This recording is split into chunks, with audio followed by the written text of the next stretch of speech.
नमस्कार, स्वागत है आप सभी का आज के हमारे इस वीडियो में, जहां आप जानेंगे चीन के इतिहास से जुड़े कुछ खास पहलू।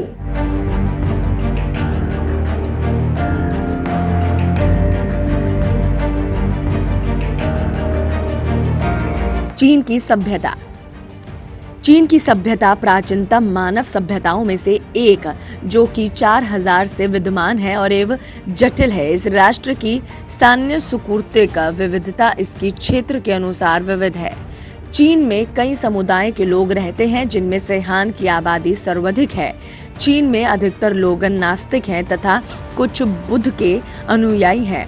मंडारिन यहाँ की राष्ट्रीय भाषा है, जो कि मिंग सल्तनत की है। पुरातात्विक साक्ष्यों के आधार पर चीन में मानव बसाव लगभग 22.5 लाख साल पुराना है। चीन की सभ्यता विश्व की पुरातनतम सभ्यताओं में से एक है। ये उन गिने चुने सभ्यताओं में से है जिन्होंने प्राचीन काल में अपना स्वतंत्र लेखन पद्धति का विकास किया। अन्य सभ्यताओं के नाम है प्राचीन भारत, मेसोपोटामिया की सभ्यता, मिस्र सभ्यता और माया सभ्यता। चीनी लिपि अब भी चीन, जापान के साथ साथ आंशिक रूप से कोरिया तथा वियतनाम में प्रयुक्त होती है। श्रेणी चीन श्रेणी सभ्यता।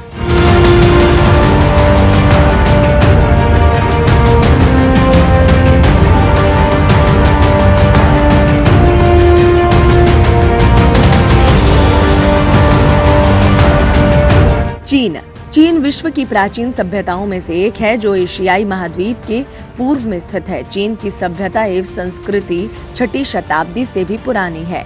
चीन की लिखित भाषा प्रणाली विश्व की सबसे पुरानी है, जो कि आज तक उपयोग में लाई जा रही है और जो कई आविष्कारों का स्रोत भी है।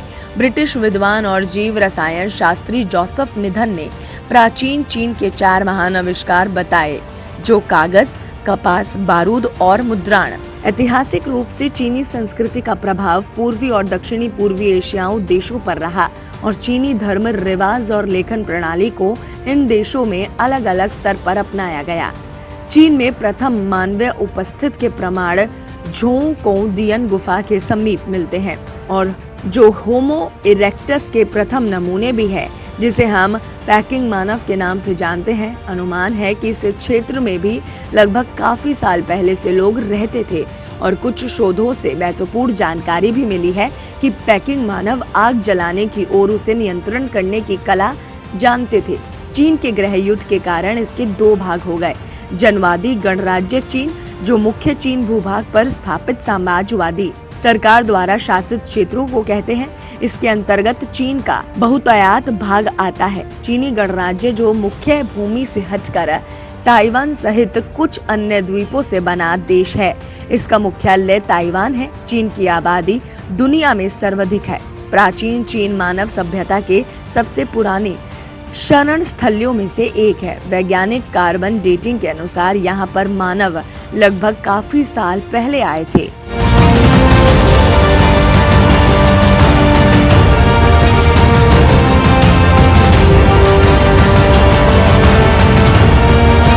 चीनी भाषा। चीनी भाषा चीन देश की प्रमुख भाषा और राजभाषा है। ये संसार में सबसे अधिक बोले जाने वाली भाषा है। ये चीन एवं पूर्वी एशिया के कुछ देशों में बोली जाती है। चीनी भाषा चीनी तिब्बती भाषा परिवार में आती है और वास्तव में कई भाषाओं और बोलियों का समूह है। मानकीकृत चीनी असल में एक मंदारिन नामक भाषा है। इसमें एकाक्षरी शब्द या फिर शब्द भाग ही होते हैं और ये चीनी भावचित्र में लिखी जाती है। चीनी एक सुरभेदी भाषा है।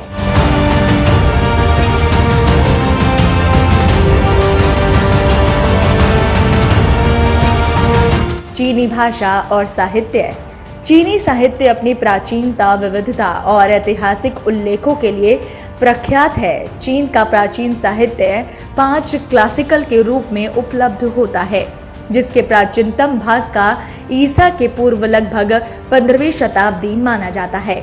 इसमें इतिहास, शू चिंग, प्रस्तुति गीत, शी चिंग, परिवर्तित ई चिंग, विधि विधान तथा कन्फ्यूजन्स द्वारा संग्रहित वसंत और शरद विवरण नामक तत्कालीन इतिहास शामिल है, जो चीन राजवंशों के पूर्व का एकमात्र ऐतिहासिक संग्रह है।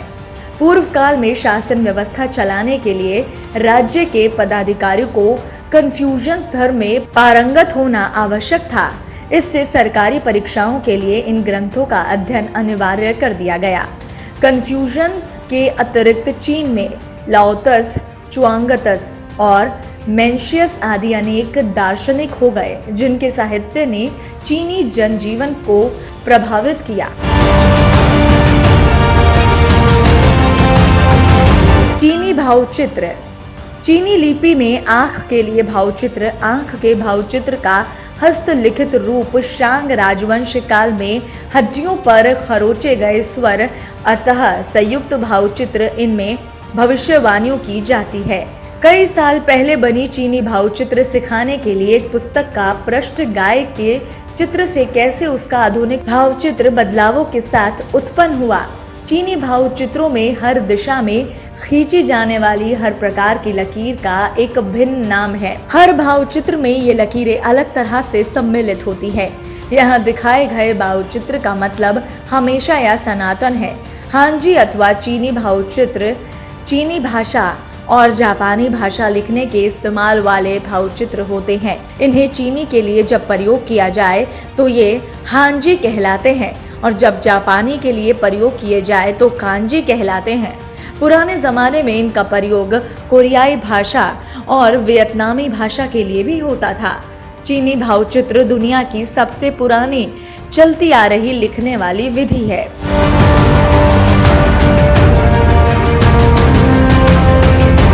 चीनी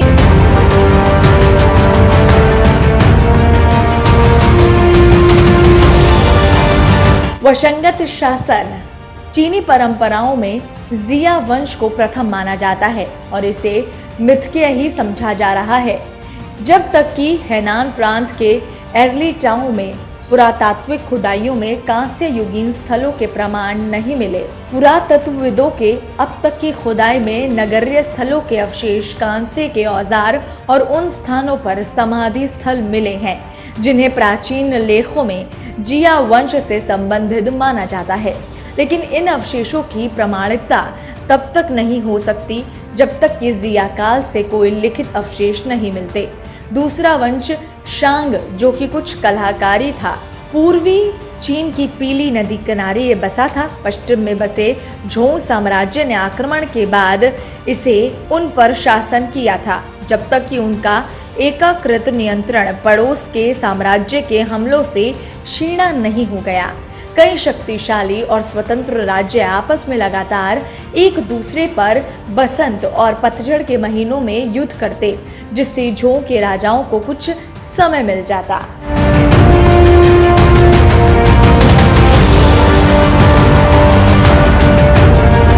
प्राचीन चीन। प्रथम एकीकृत चीनी राज्य की स्थापना किन वंश द्वारा की गई थी जब चीनी सम्राट का दरबार स्थापित किया गया और चीनी भाषा का बलपूर्वक मानकीकरण किया गया। ये साम्राज्य अधिक समय तक नहीं टिक पाया क्योंकि कानूनी नीतियों के चलते इनका व्यापक विरोध हुआ। हान राजवंश के शासकों ने चीन पर राज किया और चीन की संस्कृति पर अपनी अमिट छाप छोड़ी। ये प्रभाव अब तक विद्यमान है। हान वंश ने अपने साम्राज्य की सीमाओं को सैन्य अभियानों द्वारा आगे तक फैलाया जो वर्तमान समय के कोरिया, वियतनाम, मंगोलिया और मध्य एशिया तक फैला था और जो मध्य एशिया में रेशम मार्ग की स्थापना में सहायक हुआ। हानों के पतन के बाद चीन में फिर से अराजकता का माहौल छा गया और अनेकीकरण के एक और युग का आरंभ हुआ। स्वतंत्र चीनी राज्यों द्वारा इस काल में जापान से राजनयिक संबंध स्थापित किए गए जो चीनी लेखन कला को वहां ले गए। सुई वंश के शासक में चीन का एक बार फिर से एकीकरण हुआ, लेकिन सुई वंश कुछ वर्षों तक ही रहा और गोगुर्यो सुई युद्धों में हार के बाद सुई वंश का पतन हो गया।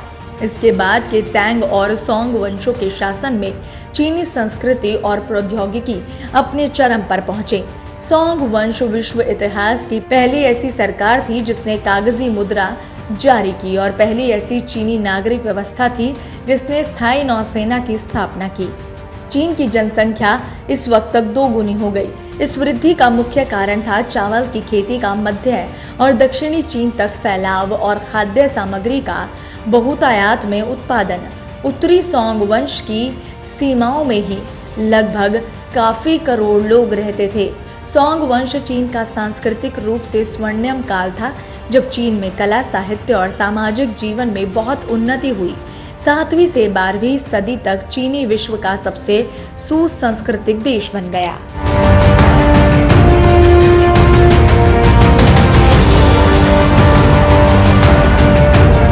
मौर्य और मिंग राजवंश की स्थापना की और 1664 तक वो चला। मंचू लोगों के द्वारा स्थापित क्विंग राजवंश ने चीन पर 1911 तक राज किया, जो चीन का अंतिम वंश था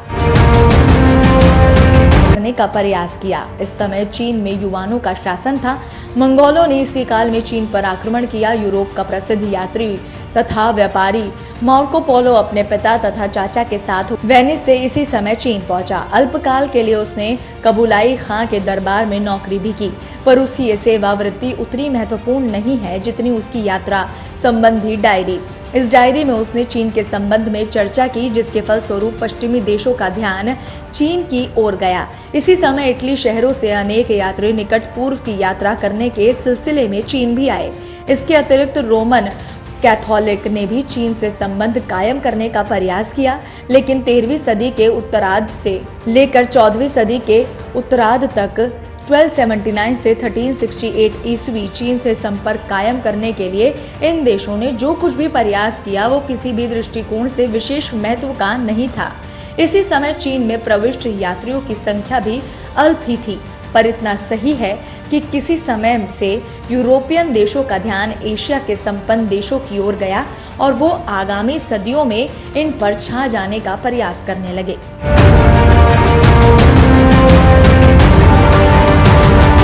उम्मीद करते हैं आपको ये वीडियो पसंद आया होगा। आप हमारे इस वीडियो को लाइक शेयर करके हमारे चैनल को सब्सक्राइब करना बिल्कुल ना भूलें।